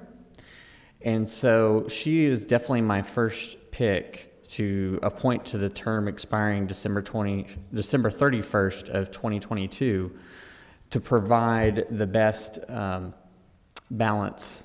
I would like her to be the first person to spend the full 2 years on the board. The others are fantastic. They have great views on it, both for and against the TERS. So I'm really happy to see some of the names that are on here, because some of these do not necessarily support the idea, but they were involved, and I'd like to see them serve on it. So that's where I came to pick Meg Crady as the term expiring December 31st, 2022. She's also Mrs. Claus, so if we don't, then we don't get any presents, so. Lump of coal. Not going through that again. No. All right, any other questions? Is everybody in agreement on that? All right. I just want to say thank you very much to everybody who has stepped forward to serve on any board, but this is a really unique board that was formed by the citizens on this street, and really looking forward to seeing and watching and observing from Acapulco Drive, looking down the street and seeing how this project moves forward, and preserving some of the homes that have been there a long time, and also preserving that great stretch of Jersey. Seeing any other comments? Yeah, we're supposed to select one of them for the 1-year term. 4 for the 1-year term, and 4 for the 1-year term, and 1 for the 2-year term. And James suggested Meg Crady for the 2-year term. So on that note, I had it backwards. Right. Yeah. On that note, I move that we approve Resolution 2021-20, appointing Sylvia Perry, Monica Escobedo, Bill Rackley, and Katie Moore to their terms expiring December 31st of 2021, and appointing Meg Crady to the term expiring December 31st of 2022. Second. I'll second. I have a motion and a second. Any more discussion on the topic? Seeing none, all those in favor? Any opposed? Any abstentions? Motion carries. Move on to item number 5. Consider resolution number 2021-21, receiving the Planning and Zoning Commission's final report. I am looking for Mr. Faircloth. Yes, sir. This is resolution number 2021-21, receiving the Planning and Zoning Commission's final report concerning the proposal to amend the Code of Ordinances of City of Jersey Village at Chapter 14 by authorizing revision of the official zoning map as set out in Section 14-82, so that the area of land being generally described as approximately 3.9 acres of land adjacent to the southeast city limits near Jones Road and FM 529 in the City of Jersey Village, Texas, shall be changed from Zoning District A, Single Family Dwelling District, to Zoning District F, First Business District. Mr. Faircloth, go ahead. Thank you very much. The P&Z met earlier tonight after our public hearing, and we have presented the final report to the city secretary, and it was a unanimous decision to accept this rezoning proposal that was listed in the Great. final report. Does anybody have any questions for Chairman Faircloth? All right. Thank you. Looking for a motion on the resolution.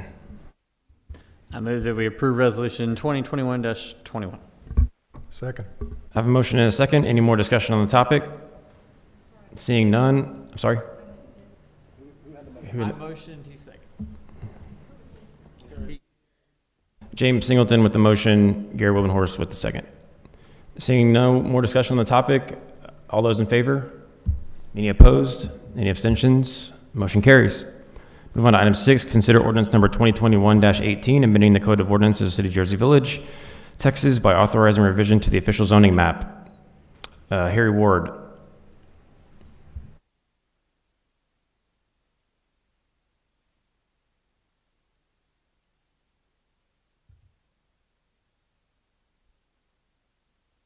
Good evening, Mayor and Council.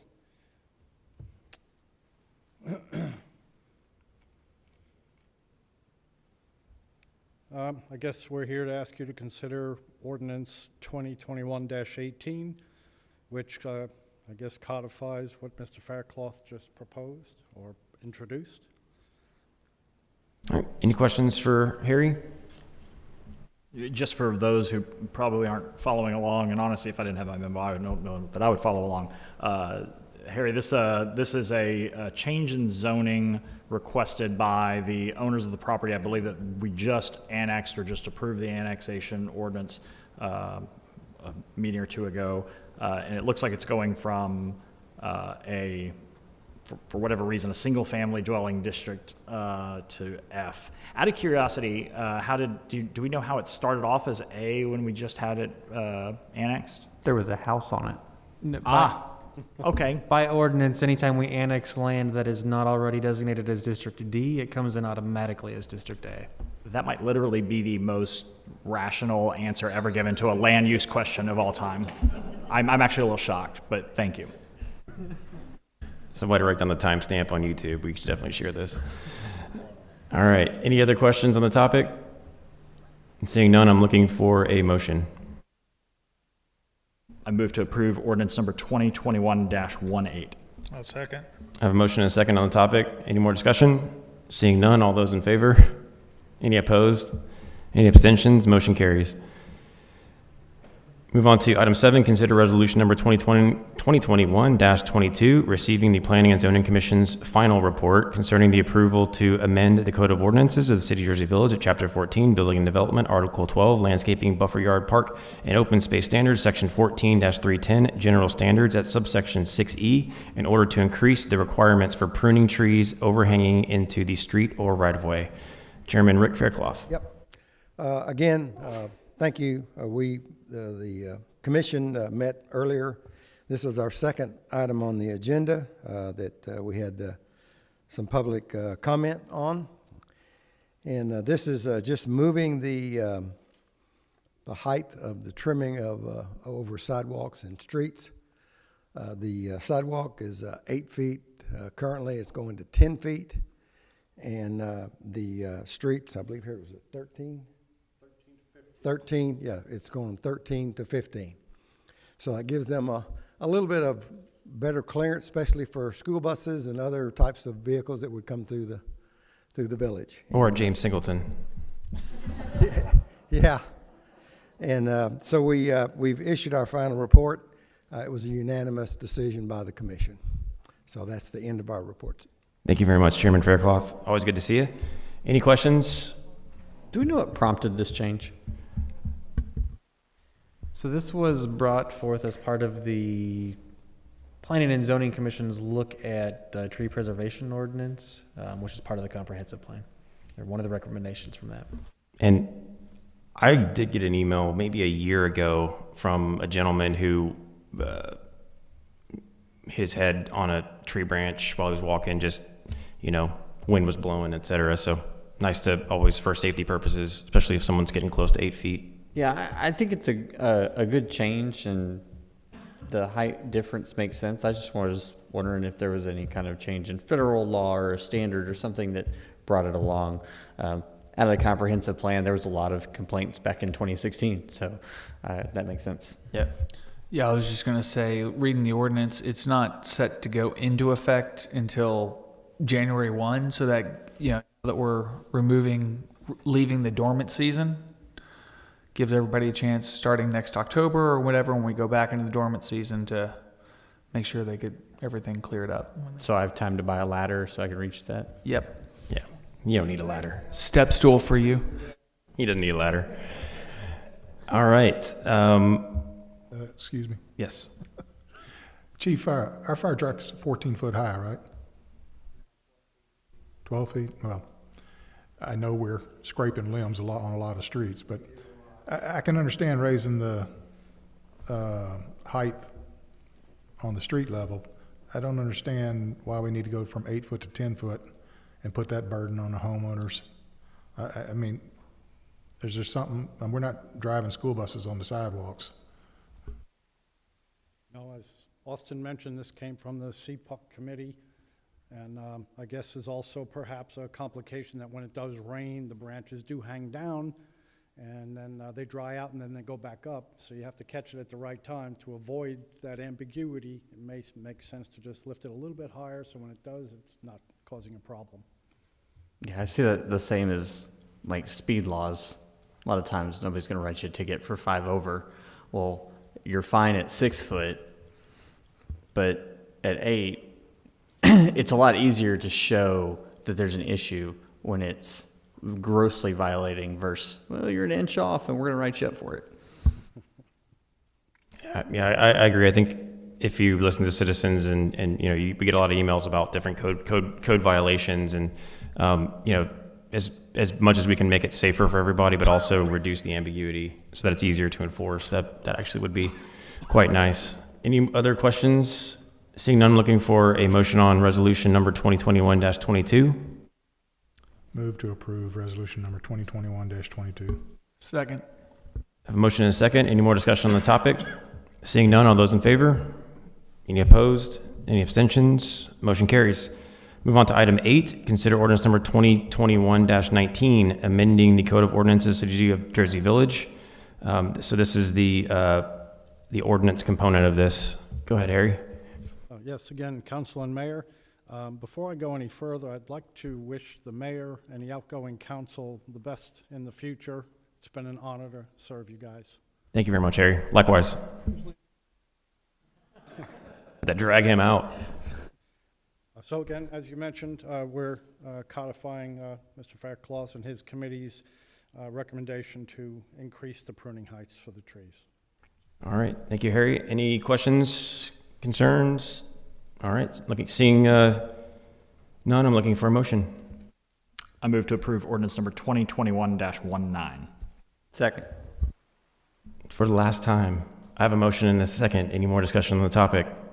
Seeing none, all those in favor? Any opposed? Any abstentions? Motion carries. Nice to go out on something unanimous. Move on to item I, mayor and council comments. Let's see, who am I going to pick on first? This is my favorite part of the meeting. Who I get to pick on first? Gary.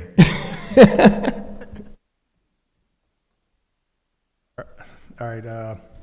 I guess first thing on my mind is congratulate Jersey Village High School soccer team on the successful season they had.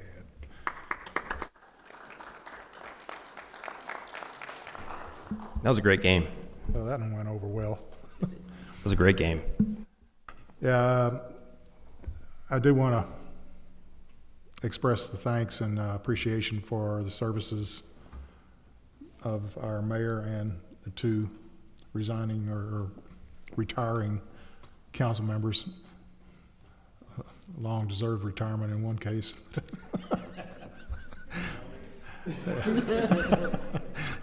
Yeah, you've done a great job, and it's much appreciated. Thank you, Gary. James?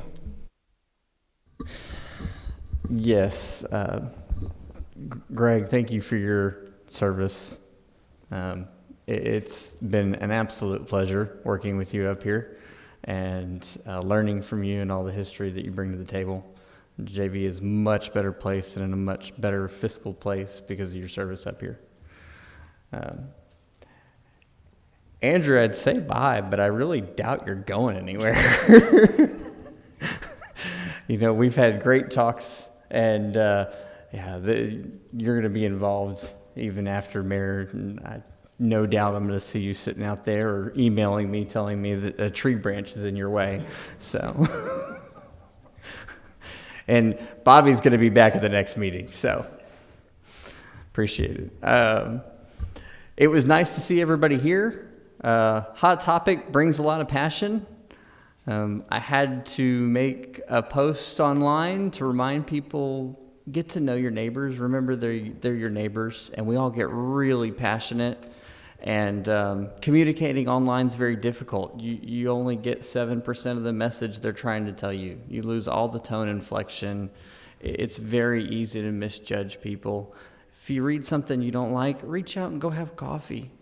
Go understand why they feel the way they do. You're probably going to find they're just as passionate as you are, and they want to see the same things you do. They might have a little bit different way of doing it. The July 4th parade is coming up, and Parks and Rec is in full swing to get ready for that. There's going to be cash prizes for the parade, and we're going to switch back to the old parade route. So we'll be going from the fire station to Clark Henry down Jersey Drive. Same thing we've been used to for many, many years. So I think that's it. Thank you, James. Drew? James, thanks for the note about civility. I was going to mark it, but glad you did. I have the best seat in the house. On my right is our mayor, as if you didn't know. And Andrew may not remember this because I barely do, but I first came across you on, of all places, Next Door, when you started talking about the park and ride or the HOV lane or something like that. And I was like, man, this is a sharp guy. I need to get to know him. And I'm glad I did. I'm blessed that I did. And it's been a pleasure to get to know him even better since I've been serving on council in his former seat. I'm honored to be in that seat. And quite frankly, without further ado, I look forward to having you as my constituent. And to my left is Greg Holden, and you've given 15 plus years of your life in service to the city. His dedication is admirable and enviable, and I'm not going to do it. But then the next person in position 3, you are position 3, right? 2? Okay, well. 2. Next person in 2 he's been all of them. He doesn't know. We'll have big shoes to fill. And, whether you knew it or not, you took me under your wing when I joined council, and you've served as a mentor of mine. And you can learn a lot by looking over a guy's shoulder, like I have occasionally. And Greg has wisdom, and above learning from his dedication and reasoning, I'm even more blessed to call him a friend. So thank both of you for your service, and thank all the attendees for coming tonight. And I appreciate your passion about that. And we're all neighbors at the end of the day, so let's all remember that. Thank you, Jer. Greg? Not necessarily prepared to do a farewell speech tonight, but I'll say a few things. First thing is, appreciate it if you guys wouldn't tell my wife that we don't meet every Monday. So maybe I think she's been to one city council meeting, and that was in 2001. So I may ask her to come to my last one next month, at least ceremonial goodbye. So when I started on council, I think my goal was to leave Jersey Village in a better place. And as I look back and I kind of reminisce about what it was like back in 2001, Jersey Village is a much better place. You have people talk about the good old days. They were good, but today's much better. Today I was kind of writing down all the council members I've served with. And I served 2001, 2009, and then I was appointed in 2014 to fill Sandy Yoakum's term. And then I've done 7 years, I think 4 months. So I look back at all the council people I've served with, and it's probably 20 or 25 different people. And what's really interesting is we had a lot of good people, a lot of good dedicated people, but this council here is by far the most informed, the most educated, the most engaged, the highest character of all of them that I've served with. So the citizens of Jersey Village ought to be very proud of this group of men and support them and encourage them because they do an excellent job. Nobody has done a better job for you than these guys up here.